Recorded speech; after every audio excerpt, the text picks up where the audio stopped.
السلام علیکم معزز خواتین و ساتھ، علی ممتاز آپ کے ساتھ ایک اور وی لاگ لے کے۔ ڈیولپنگ سچویشن کے مطابق صدر پاکستان عارف الوی صاحب نے ان کو بھجوائی گئی سمری کہ جس پر ان کی طرف سے دستخط ہونے تھے، قومی اسمبلی کا اجلاس بلانے کے لیے، اس سمری پر دستخط کرنے سے عارف الوی صاحب نے انکار کر دیا ہے۔ صدر پاکستان عارف الوی صاحب سے پہلے بھی پاکستان تحریک انصاف کو بہت سی توقعات تھیں اور یہ کہا جا رہا تھا کہ وہ اپنی آئینی ذمہ داری پوری کریں۔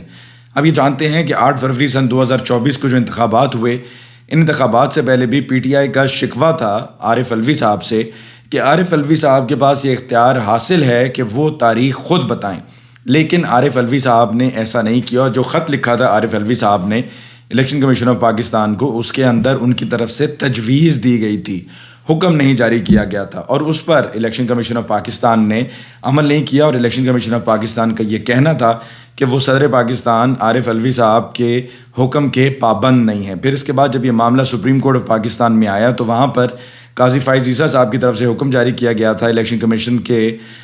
چیف الیکشن کمشنر کو اور دیگر ممبران الیکشن کمیشن کو کہ آپ عارف الوی صاحب سے رابطہ کریں، ملاقات کریں اور تاریخ پر اتفاق کریں، اور ایک تاریخ کا اعلان ہونا چاہیے۔ تو اس طرح سے 8 فروری کا اعلان ہوا تھا۔ صدر پاکستان نے یہ جو فیصلہ کیا ہے سمری پر دستخط نہ کرنے کا، اس کے پیچھے وجہ یہی ہے کہ الیکشن کمیشن آف پاکستان کی طرف سے مخصوص نشستوں کا فیصلہ نہیں ہوا ہے۔ یہ کون سی مخصوص نشستیں ہیں؟ یہ وہ خواتین کی اور اقلیتوں کی مخصوص نشستیں ہیں جو کہ سنی اتحاد کونسل، جس میں پاکستان تحریک انصاف کے حمایت یافتہ جیتنے والے آزاد امیدوار شامل ہوئے ہیں، یہ ان کو ایلوکیٹ ہونی تھیں۔ اب اگر آپ قانونی آئینی اعتبار سے دیکھیں تو تمام آئینی قانونی ماہرین کا یہ کہنا ہے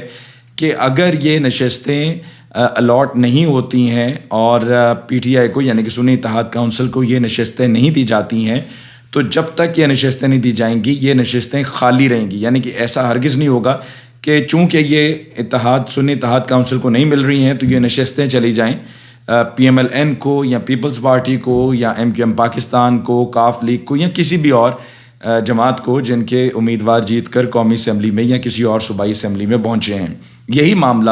پنجاب اسمبلی کے اجلاس میں بھی اٹھایا گیا اور پاکستان تحریک انصاف کے جیتے ہوئے آزاد امیدواروں کی طرف سے جو اب سنی اتحاد کونسل میں شامل ہو چکے ہیں، ان کی طرف سے مطالبہ کیا گیا سبطین خان صاحب سے، اسپیکر پنجاب اسمبلی سے، کہ آپ تو جا ہی رہے ہیں اور سبطین خان صاحب نے کنٹیسٹ بھی نہیں کیا ہے یہ 8 فروری کا الیکشن، تو آپ آئینی اعتبار سے آپ پر یہ لاگو ہوتا ہے، آپ اس کے پابند ہیں کہ آپ اس کو مؤخر کر دیں، اسپیکر اور ڈپٹی اسپیکر کے انتخاب کو مؤخر کر دیں۔ سبطین خان صاحب کا بار بار یہ کہنا تھا کہ جی دیکھیے، اگر میں اس معاملے پر ابھی فیصلہ نہیں سناتا ہوں تو یہ معاملہ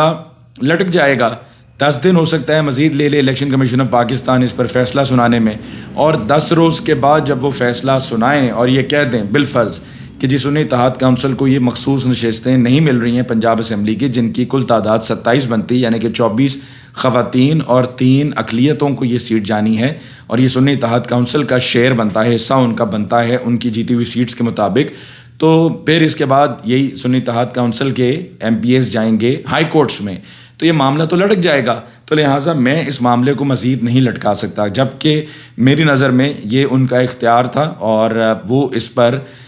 یہ فیصلہ دے سکتے تھے اور اس کو مؤخر کیا جا سکتا تھا۔ سبطین خان صاحب دراصل شریف آدمی ہیں،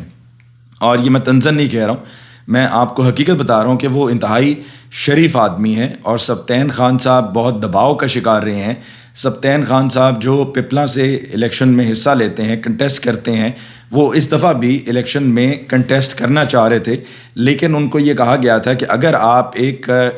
بانڈ سائن کر کے دے دیں گے، یعنی کہ ایک ڈکلیریشن سائن کر کے دے دیں گے،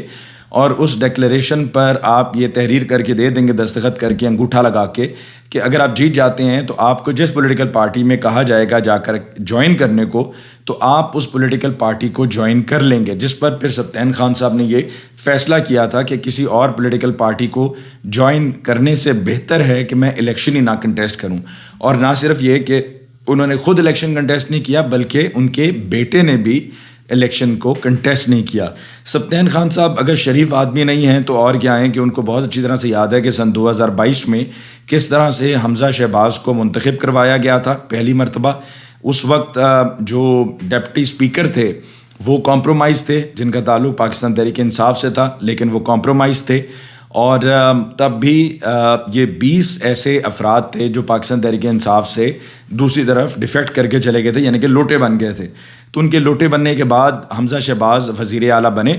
اور وزیر اعلیٰ بننے کے بعد اس وقت کے گورنر، کیونکہ یہ دیکھیں آئینی عہدے ہیں سارے، گورنر کا، چیئرمین سینٹ کا، صدر کا، تو گورنر اس وقت کے عمر سرفراز چیمہ جو کوٹ لکھپت جیل میں بند ہیں، عمر سرفراز چیمہ صاحب نے بڑا صاف دو ٹوک ان کا یہ موقف تھا، ان کا یہ کہنا تھا کہ جی یہ جو انتخاب ہوا ہے اس انتخاب کو وہ نہیں مانتے، اور جس طرح سے اس انتخاب کو کنڈکٹ کیا گیا ہے وہ اس انتخاب کو نہیں تسلیم کرتے، نہیں مانتے. اور ان کا یہ کہنا تھا کہ نہ ہی اس وجہ سے وہ حمزہ شہباز کا اوتھ بھی نہیں لیں گے. اور پھر اس کے بعد آگے جا کر ہوا یہ کہ ہائی کورٹ سے آرڈرز آئے، اور ہائی کورٹ کے آرڈرز کے بعد راجہ پرویز اشرف صاحب نے آ کر ان سے حلف لیا، یعنی کہ حمزہ شہباز صاحب سے اسپیکر قومی اسمبلی راجہ پرویز اشرف نے آ کر گورنر ہاؤس لاہور میں حلف لیا. اور جب گورنر ہاؤس میں یہ حلف لیا جا رہا تھا تو اس وقت یرغمال ہوا تھا، یا سمجھیں کہ ایک طرح سے قبضہ ہو چکا تھا گورنر ہاؤس پہ PMLN کی طرف سے. پھر اس کے بعد آپ بہت اچھی طرح سے جانتے ہیں کہ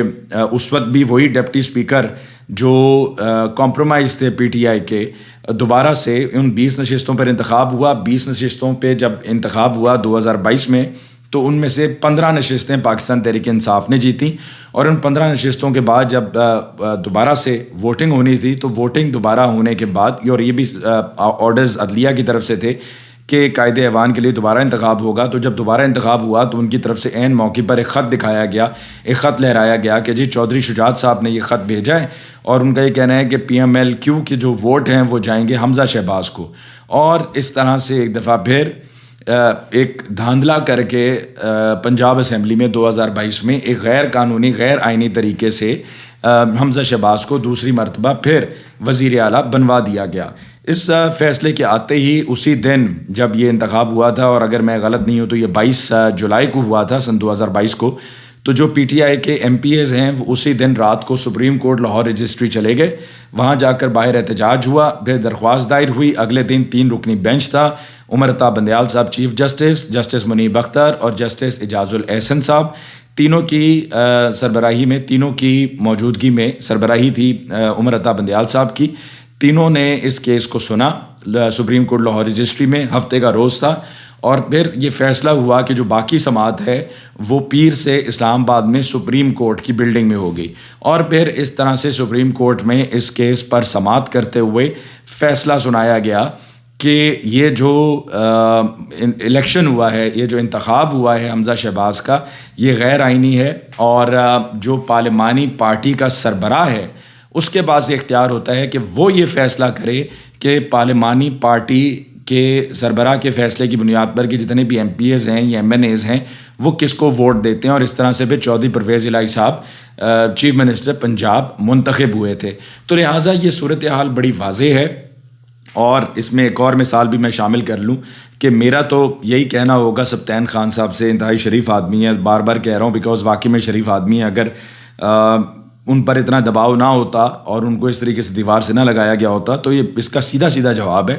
کہ جو یہ لوگ کہتے ہیں کہ جی آپ پابند ہیں، آئین کے مطابق پابند ہیں کہ اگر مخصوص نشستیں مکمل نہیں بھی ہوئی ہیں تو آپ انتخاب کرائیں اسپیکر کا، ڈپٹی اسپیکر کا، قائد ایوان کا. تو سیدھا سا جواب تھا کہ بھائی آپ اس کو اس طریقے سے روک سکتے ہیں کہ جس طرح سے 90 روز میں آئین ہے وہ بھی وہی آئین ہے جس آئین کے تحت یہ سارا کچھ ہو رہا ہے اور باتیں ہو رہی ہیں. ٹھیک، تو اس آئین میں لکھا ہوا ہے کہ 90 روز میں انتخابات ہونے ہیں، اور KPK اور پنجاب کی اسمبلی کے تحلیل ہو جانے کے بعد 90 روز میں انتخابات نہیں کروائے گئے. ایک بڑی الارمنگ سچویشن یہ کریٹ ہو چکی ہے کیونکہ KPK کا اسمبلی کا اجلاس 28 فروری کو بلا لیا گیا ہے. سندھ اسمبلی کا اجلاس آپ نے کل دیکھا کہ وہ ہو گیا. پنجاب اسمبلی میں اسپیکر، ڈپٹی اسپیکر کا انتخاب ہو گیا. اور اسی طرح سے اب چونکہ ان کا اپنا اسپیکر اور ڈپٹی اسپیکر ہے، گورنر بھی ان کا اپنا ہے، تو اب ان کے لیے کوئی مسئلہ ہی نہیں ہے پنجاب میں. اب اسپیکر ملک احمد خان صاحب، اور ملک احمد خان صاحب کی بھی شہرت کیا ہے کہ ملک احمد خان صاحب کے بارے میں ہر کوئی یہ جانتا ہے کہ نواز شریف صاحب اور ان کی پارٹی کے لیے جو مشکلات نہیں ہیں، نواز شریف صاحب پر جو پابندی تھی جس کی وجہ سے وہ یہاں پہ پلیٹلیٹس کا کہہ کے برطانیہ چلے گئے تھے اور جا کر وہاں پر 4 سال رہے، اس سارے معاملے کو جو سیٹل ڈاؤن کروایا اور اس مسئلے کو جو حل کروایا وہ ملک احمد خان صاحب نے تھا. تو ملک احمد خان پارٹی کے اب یعنی کہ ان لوگوں میں سے ہیں, بلو آئیڈ بوائز آپ کہہ سکتے ہیں, کہ جن کی بدولت نواز شریف صاحب واپس آئے اور پھر اس کے بعد یہ 16 ماہ کی پی ڈی ایم کی گورنمنٹ بھی بنی, اور اب بھی اسی کے نتیجے میں یہ آپ سمجھیں کہ اسی کا سارا جو اس پر انویسٹمنٹ ہوئی تھی اور جو اس وقت سارا پلان تیار ہوا تھا, یہ اسی کی آگے کنٹینیوشن ہے, یہ اسی کو لے کر معاملے کو آگے چلا جا رہا ہے. تو الارمنگ سچویشن ہے. صدر پاکستان ڈٹ گئے ہیں. صدر پاکستان کا جو یہ فیصلہ ہے یہ آئینی ہے, کیونکہ مخصوص نشستیں یقیناً ضروری ہیں. اور دوسری طرف جہاں تک بات ہے فارم 45 کی, تو وہاں پر ایک چیز جو بڑی قابل غور ہے وہ یہ ہے کہ فارم 45 کی ہر کوئی بات کر رہا ہے, لیکن فارم 46 کی بھی بات ہونی چاہیے, اس وجہ سے کہ فارم 45 اور فارم 47 کے درمیان فارم 46 ہے. حفیظ الدین پیرزادہ صاحب نے ایک دور میں جب یہ فارم 14 اور 15 کہلایا کرتے تھے, تو اس وقت یہ معاملہ سپریم کورٹ میں لے کر گئے تھے, اور اس وقت یہ جو فارم 46 ہے اس وقت اس کو غالباً فارم 15 کہا جاتا تھا. تو فارم 15 کے مطابق اور اب کے فارم 46 کے مطابق اگر آپ یہ ٹیلی کر لیں کہ جی ایک پولنگ اسٹیشن ہے, اس پولنگ اسٹیشن میں کتنے ووٹ پول ہوئے ہیں, اور وہ جو فارم 45 ہے وہ بتائے گا کہ جی فلاں فلاں فلاں امیدوار کو اتنے ووٹ ڈالے گئے ہیں اس پولنگ اسٹیشن سے. اور جو فارم 46 ہوتا ہے وہ آپ کو بتاتا ہے کہ ہمیں اتنے بیلٹ پیپر ایشو ہوئے تھے, بالفرض 1000 بیلٹ پیپر ایشو ہوا تھا, 1000 بیلٹ پیپر میں سے 400 جو ہے وہ استعمال ہو گیا یا 500 استعمال ہو گیا, وہ فارم 45 کے ساتھ میچ کرے گا کہ ہاں جی بالکل اتنے ہی ووٹ تمام امیدواروں کو پڑے ہیں, یہ استعمال ہو گئے, اور 500 جو ہے وہ پیچھے بچ گئے. تو وہ جو 500 پیچھے بچیں گے وہ ظاہری سی بات ہے جو آپ نے واپس وہاں پر وہ بیلٹ پیپرز جمع کروائے ہیں اس سے ٹیلی ہو جائے گا کہ ہاں جی یہ ان یوز پڑے ہوئے ہیں, یہ فلاں پولنگ اسٹیشن کے تھے اور یہ ان یوز پڑے ہوئے ہیں. تو فارم 46 کی بھی بات ہونی چاہیے, کیونکہ جو فارم 45 ہے اس میں تو بڑا زور لگا کر اب کوشش کی جا رہی ہے کہ چونکہ فارم 47 جاری ہو چکا ہے تو اب آگے جا کے جب اسکروٹنی کا عمل آئے گا تو اس میں تمام تر ان چیزوں پر کور کرنے کی کوشش کی جا رہی ہے کہ جی فارم 47 میں اگر لکھ دیا گیا ہے, بالفرض میرا لکھ دیا گیا ہے کہ جی مجھے ملے ہیں 80,000 ووٹ, ٹھیک ہے, اور فارم 45 کے مطابق مجھے ملے ہیں 50,000, یعنی کہ 30,000 کا ڈفرینس ہو گیا, اور مجھے فارم 47 کی مدد سے 80,000 ووٹوں پہ کامیاب قرار دے دیا گیا ہے. تو پھر ہوگا کیا کہ کیا یہ جا رہا ہے کہ جی فارم 45 کے ساتھ اس کو میچ کرنے کے لیے فارم 45 نئے تیار ہوں گے, اور اس میں 50 کو 80 پر لے کر جایا جائے گا, اور پھر تھوڑا سا اور پیچھے جانا پڑے گا ریورس, کیونکہ فارم 45 بیس کرتا ہے ہر پولنگ اسٹیشن پہ جو ڈالے گئے ووٹ ہوتے ہیں ان پہ, یعنی کہ وہ جو بوریوں میں سیلڈ ہونے تو سیلڈ ہی چاہیے لیکن اب پتہ نہیں سیلڈ ہیں یا نہیں, ان سیلڈ بیلٹ پیپرز کے ساتھ. تو سب سے پہلے جیسا کہ میں نے آپ سے کہا کہ فارم 47 میں میرے بنا دیے سپوزڈلی مثال کے طور پہ 80,000 جبکہ تھے 50,000, ٹھیک ہو گیا. پھر فارم 45 میں بھی مجھے کیا جائے گا 80,000 پہ, اور پھر وہ جو 30,000 کم تھے وہ پھر پولنگ اسٹیشنس کے جہاں جس فارم 45 میں جتنے ووٹ بڑھائے ہوئے ہوں گے جس پولنگ اسٹیشن کے, وہاں سے پھر وہ بیلٹ بھی اتنے ڈال کے اس کو پورا کیا جائے گا. تو یہ معاملہ اتنا آسان نہیں, اتنا سادہ نہیں ہے, لیکن مسئلہ بات ساری یہی ہے کہ پاکستان تحریک انصاف کی لیڈرشپ, عمران خان صاحب جیل میں ہیں, اور جو باہر لیڈرشپ ہے ان کے لیے بڑا یہ چیلنجنگ معاملہ ہے, اتنا آسان اتنا سادہ معاملہ نہیں ہے اس کو ہینڈل کرنا, اس کو ٹیکل کرنا. اس کے ساتھ ہی جی مجھے علی ممتاز کو اس ویلاگ سے دیجیے اجازت. اللہ نگہبان.